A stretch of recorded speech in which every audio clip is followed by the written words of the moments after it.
কিন্তু এই যে মেয়ে, তুমি যে 8-10টা ছেলের সাথে জেনা করেছো, তোমার ইজ্জতের কি হবে? তোমার যে সতীত্ব তুমি নষ্ট করেছো। তুমি তো বিয়ের পর কোনো ঘরে গেলে সে হাজবেন্ডও বুঝতে পারবে তুমি আর সতী সাথী নও। তখন তোমার কি হবে? আর এটা যে এত ভয়াবহ মহামারী আকার ধারণ করেছে না, যে অনেক ক্ষেত্রে দেখা যায় স্বামী অফিসে যাওয়ার সাথে সাথেই বয়ফ্রেন্ড বাসায় হাজির। এই যে বাক্সে বাক্সে বন্দি জীবন বললাম, বাক্সে বাক্সে বন্দি ফ্ল্যাটের ভিতরে তো ঢুকলে আর বোঝা যায় না ভিতরে কি হচ্ছে। কত ফ্ল্যাটে যে জেনা হয় এখন এই শহরে, আল্লাহ ভালো জানেন। এই ফ্ল্যাটের প্রত্যেকটা ইঞ্চি ইঞ্চি মাটি আল্লাহর কাছে সাক্ষী দিবে। যেখানে যে মাটিতে বসে অবিবাহিত যুবক যুবতী জেনা করেছে আর বিবাহিত যুবক যুবতীরা এবং এই স্বামী স্ত্রীরা জেনা করেছে, এর ইঞ্চি ইঞ্চি মাটি আল্লাহর কাছে কথা বলবে। এর ইঞ্চি ইঞ্চি মাটি আল্লাহর সামনে কথা বলবে।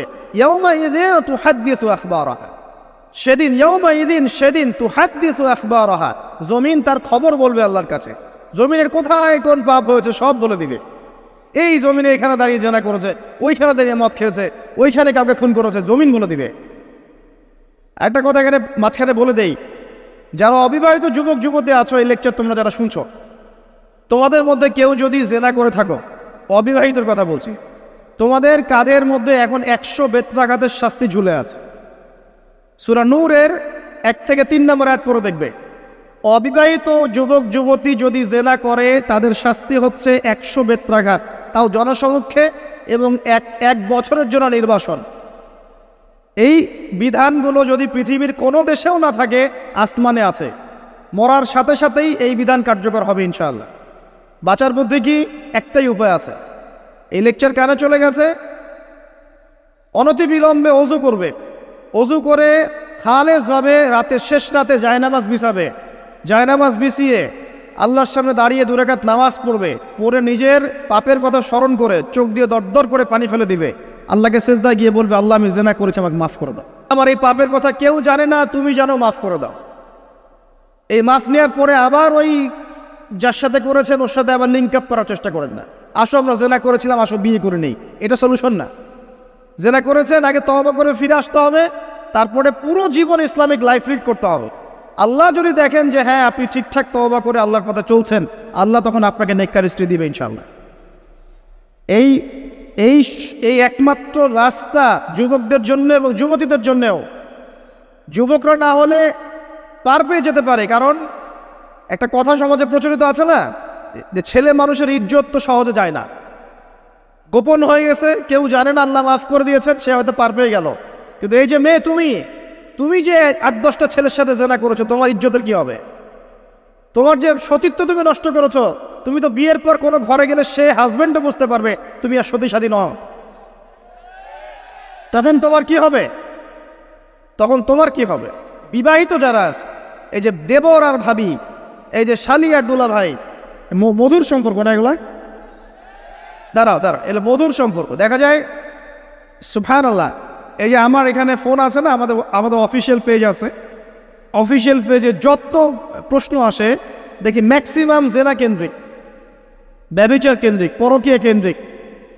একজন প্রশ্ন করেছে যে দোলা ভাইয়ের চরিত্র এত খারাপ ছিল, আর ওই মেয়ের বয়স তখন কম ছিল, 13 বছর বয়স। 13 বছর বয়সের মেয়ের দিকে সে চোখ দিয়েছে।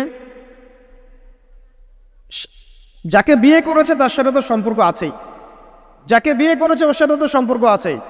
তারপরে আপনার শালীর সাথে সম্পর্ক। এখন শালীর সাথে তার 2 বছর ধরে সম্পর্ক করার পর সেগুলোর ভিডিও ধারণ করে তাকে ব্ল্যাকমেইল করছে যে যদি আমার সাথে খারাপ কাজে সে রাজি না হয় তাহলে এই ভিডিওগুলো ভাইরাল করে ফেল। এই যে অনলাইনের যুগ, এখন তো মানুষ নিশ্চিন্তে মানুষ যে একটা প্রাইভেট লাইফ লিড করবে সেটাও করতে পারে না। প্রাইভেট লাইফের সব কিছু রেকর্ডেড হয়ে যায় এখন, হয় না?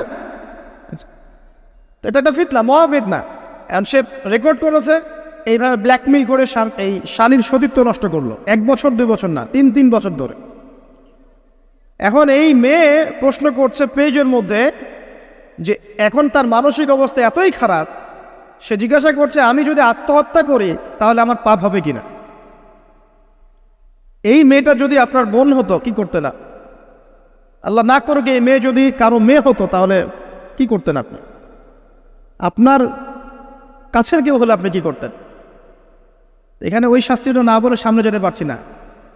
শোনেন, যারা বিবাহিত ব্যক্তি হওয়ার পরেও পরকীয়া করেছেন, বিবাহ করার পরেও পরকীয়ার পাপে লিপ্ত ছিলেন বা এখনও আছেন, জেনে হোক না জেনে হোক করেছেন, অথবা এটা জেনে করেছেন যেটা একটা খারাপ কাজ তারপরেও করেছেন, রাসূলুল্লাহ সাল্লাল্লাহু আলাইহি ওয়াসাল্লামের হাদিস এবং আল্লাহ পাকের কালাম অনুযায়ী তাদের শাস্তি হচ্ছে কোমর পর্যন্ত মাটিতে পুঁতে ফেলে পাথর নিক্ষেপ করে রজম করে হত্যা করা।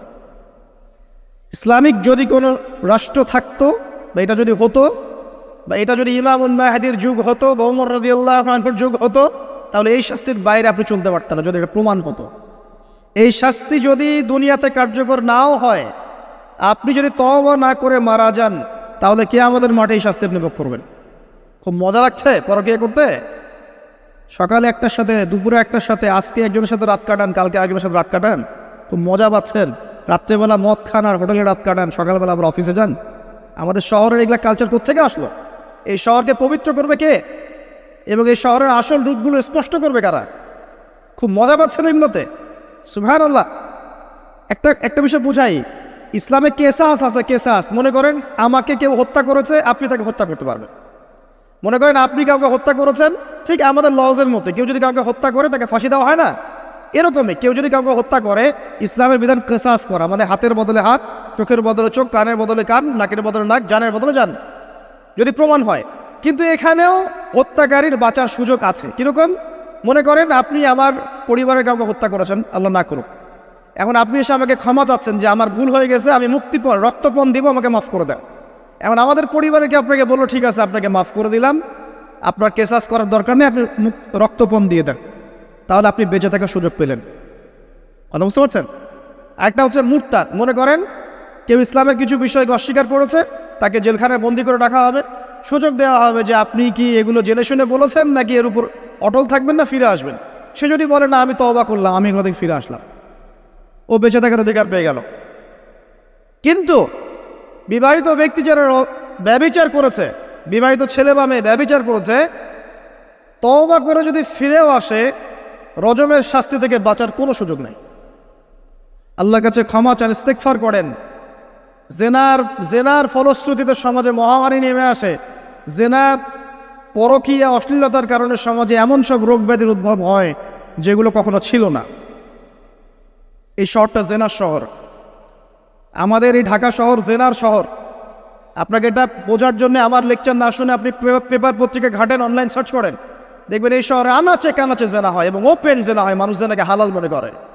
এই শহরের যুবক যুবতী যারা একে অপরের সাথে বয়ফ্রেন্ড গার্লফ্রেন্ড কালচারে লিপ্ত আছে, এটাকে তারা হালাল মনে করে, কেউ হারামও মনে করে না। কত বড় সাহস দেখায়। আর রাস্তা দিয়ে আমরা হেঁটে গেলেও বয়ফ্রেন্ড গার্লফ্রেন্ড এসে আমাদেরকে সালাম দেয়, হুজুর আমাদের জন্য একটু দোয়া করেন।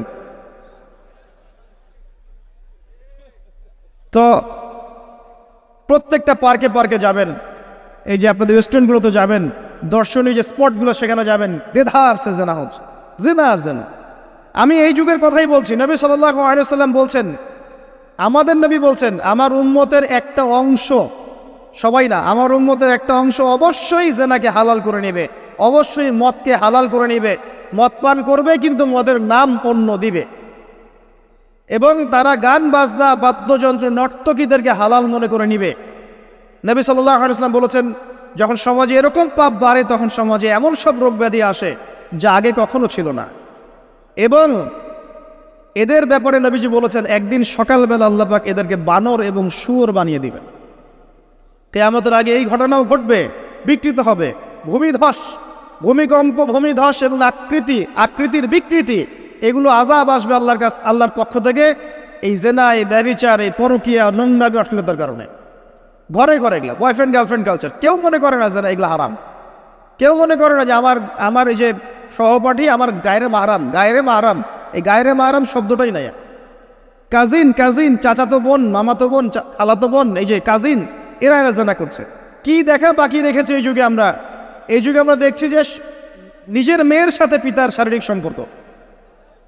পেপার পত্রিকা পড়েন, একটু অনলাইন ঘাটেন, দেখেন কোন যুগে আছেন আপনি। সমাজের ন্যায় অন্যায় হক বাতিলের মানদণ্ডই উল্টে যাবে।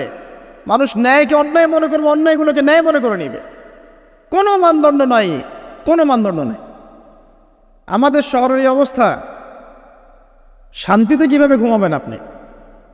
নিশ্চিন্তে থাকবেন কিভাবে? কখন যে আল্লাহর গজব চলে আসে। কোরআনে একটা আয়াত আছে, যখন আল্লাহ পাকের গজব আসবে তখন শুধু জালেমদের উপর খাস করে আসবে না। আলেমদেরকে জিজ্ঞাসা করেন, আলেম ওলামাদেরকে জিজ্ঞাসা করেন, যখন আল্লাহর গজব আসবে জালেমদের উপরে শুধু খাসভাবে আসবে না, সবার উপরে আসবে। তা আমি খুব ভালো মানুষ, ওয়াজ করছি, নসিহত করছি, পার পেয়ে যাবো এমন ভাবার সুযোগই নাই। আপনাকে আপনার সাধ্য মতো অন্যায়ের প্রতিবাদ করার চেষ্টা করতে হবে। লাতা'মুরুন্না বিল মা'রুফ, নবীজি বলছেন অবশ্যই তোমরা সৎ কাজের আদেশ করো। ওয়ালা তানহাউন্না আনিল মুনকার, অবশ্যই অসৎ কাজে নিষেধ করো। আও লা ইউশিকান্নাল্লাহু আন ইয়াবআসা আলাইকুম ইকাবাম মিন, অন্যথায় আমি আশঙ্কা করি তোমাদের উপরে আল্লাহর পক্ষ থেকে বিশাল গজব আসবে। সুম্মা তাদউনাহু, এরপর তোমরা সবাই আল্লাহর কাছে দোয়া করবে, আল্লাহ গজব সরিয়ে দাও, সরিয়ে দাও। লা ইউস্তাজাবু দুআকুম, তোমাদের দোয়া কবুল করা হবে না। নবী সাল্লাল্লাহু আলাইহি ওয়াসাল্লাম বলছে মান রাআ মিনকুম মুনকারান, তোমাদের মধ্যে যে কেউ হুএভার হি ইজ, যে কেউ যদি কোনো মুনকার, নোংরা গর্হিত কোনো কাজ দেখে, তাহলে যেন ফাল ইউগাইয়ির বিয়াদিহি, তার সামর্থ্য থাকলে হাত দিয়ে যেন ঠেকায়। সামর্থ্য থাকলে হাত দিয়ে যেন ঠেকায়। যাদেরকে আল্লাহ পাক হাত দিয়ে ঠেকানোর ক্ষমতা দিয়েছেন তাদেরকে আল্লাহ জিজ্ঞাসাবাদ করবেন, কেন ঠেকালে না তুমি? জেনার লাইসেন্স দিলে কেন? মদের লাইসেন্স দিচ্ছে কেন? ঠেকালে না কেন তুমি? অন্যায় কাজকে ঠেকালে না কেন? যদি তুমি না পারো, ওয়াইল্লাম ইয়াস্তাতি, যদি সে না পারে, তাহলে ফাল ইউগাইয়ির বিলিসানি, তাহলে যেন মুখ দিয়ে সেটা প্রতিবাদ করে। এই যে মুখ দিয়ে প্রতিবাদ করার ক্ষমতা আলেম ওলামার আছে, যাদের হাতের ক্ষমতা নেই, মুখের ক্ষমতা আছে। সেটাও যদি না পারো, ওয়াইল্লাম ইয়াস্তাতি, সেটাতেও যদি সে সক্ষম না হয়, ফাবিকলবি, তাহলে যেন অন্তর দিয়ে ঘৃণাটা পর্যন্ত করে। ওয়াবিযালিকা আদআফুল ঈমান, এটা হচ্ছে ঈমানের সবচেয়ে নিকৃষ্ট একটা অবস্থা, সর্বনিম্ন অবস্থা। এর নিচে ঈমানের কোনো অবস্থাই নাই। তার মানে অন্যায় দেখে আমাদের যাদের মনে কোনো ফিলিংসই কাজ করছে না, তার মানে আমাদের ঈমান নাই আসলে। সহজ কথা, ঈমানের সেই তেজ নাই আমাদের মধ্যে। আসুন, একটা ব্যাখ্যা এটাও হতে পারে সমাজে ন্যায় অন্যায় হক বাতিলের মানদণ্ড উল্টে যাবে। একটা জায়গায় যাচ্ছি, তার আগে একটা কথা বলতে ভুলে গিয়েছিলাম। এখন